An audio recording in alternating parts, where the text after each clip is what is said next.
Welcome back to the Brew Tank Brew Buds, where today we're going to be making a Viking blood mead using nothing but pasteurized tart cherry juice.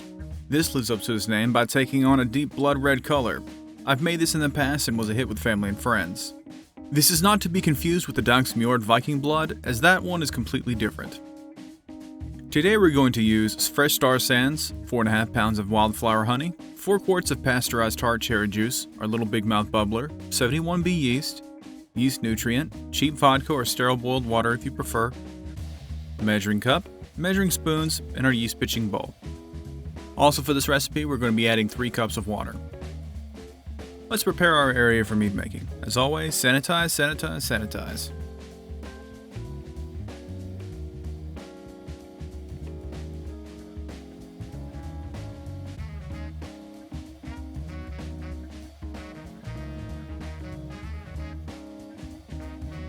Now before we pour our juice into the carboy, we're going to reserve 2 cups off to the side and get it warm in the microwave.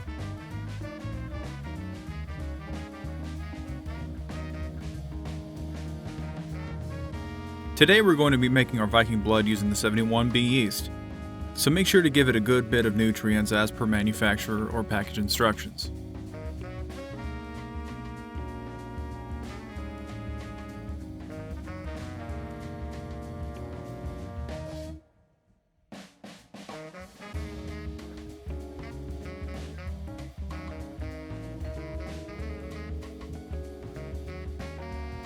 Once we've emptied the rest of our juice into the carboy, let's grab our honey from the sink and get ready for our honey shot.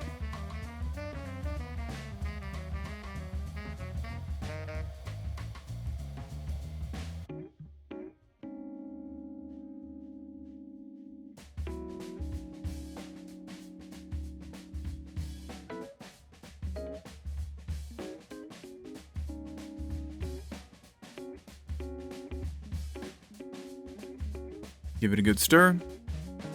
Make sure to introduce oxygen into the must for the yeast so they will not get stressed during fermentation.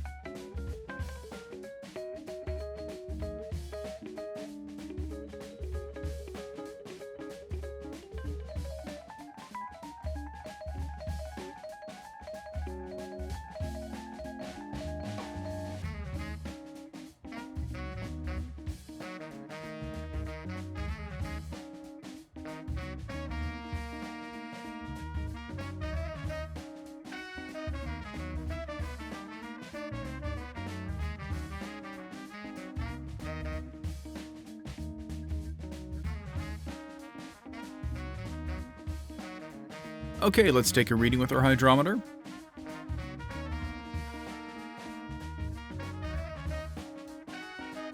Looks like we're at 1.16, so we are going to get an ABV of the full 14% with a lot of sweetness. I messed up this recipe by not taking a reading of the juice first before adding the honey. I did this calculation last time, but neglected it. So, in order to drop it a few points, I'm going to add 3 cups of water into the fermenter.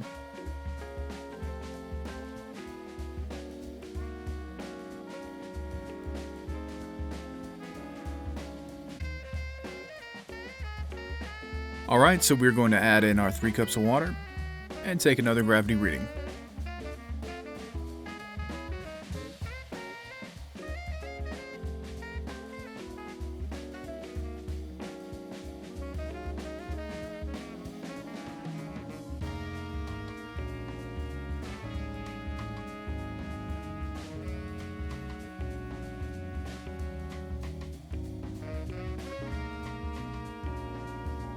.14. Alright, this should be fine then. It's going to be sweet, but it will balance the tart cherry juice better.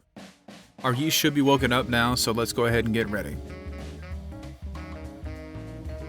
Now we say our yar caulk and pitch. Okay, after pitching is done, I'll give it one last stir. Next, we tighten up the lid with our airlock on.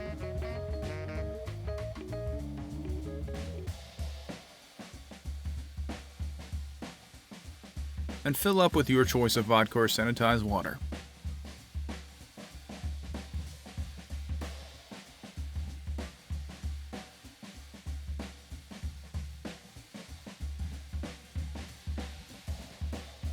And that wraps everything up.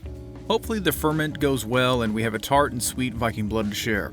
Hope you all give it a try and share your experience in the comments below, and as always, if you like my videos and want to see more, then hit that subscribe button and I'll see you next time. Cheers.